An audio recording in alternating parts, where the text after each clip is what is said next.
We're here at Emerce eTravel with Troy Thompson, principal at Travel 2.0 Consultancy Group.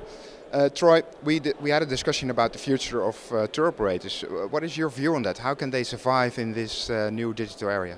You know, I think there's still a great opportunity for the tour operator and the travel agent to survive. They certainly have a wide range of expertise. They have a passion for their product. And I think it's just taking that expertise and translating it into these new social channels, these new digital channels, really showing that they hold value for the consumer and differentiating that value between what Google does or what an OTA does.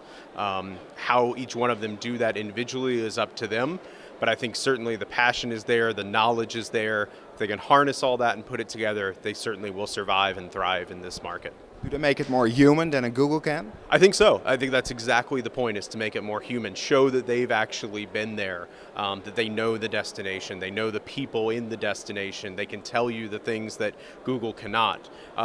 The thing that I like to think about is all the information that is in Google was put in by a human. So a human put all of that in there. So it's limited by how much someone actually put into Google or into TripAdvisor. And I think there's still more knowledge out there that isn't in Google just yet, and still within the travel agent. I can imagine that works for specialist travel, like destinations that you have to dive into. Mm-hmm. But for a simpler trip, so like a week Mallorca, for instance, yeah. What do you think of that?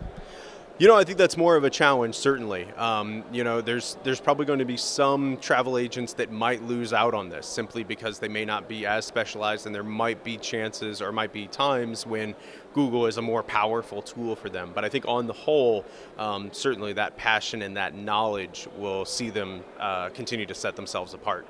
Okay, suppose you do that. How do you compete? How can you be better than the other one who's also on those social platforms?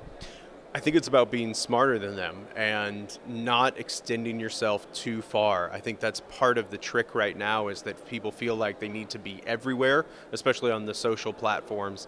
I personally don't believe that. I think it's great to focus in on one, whether that's Facebook or YouTube or Twitter, whatever it may be.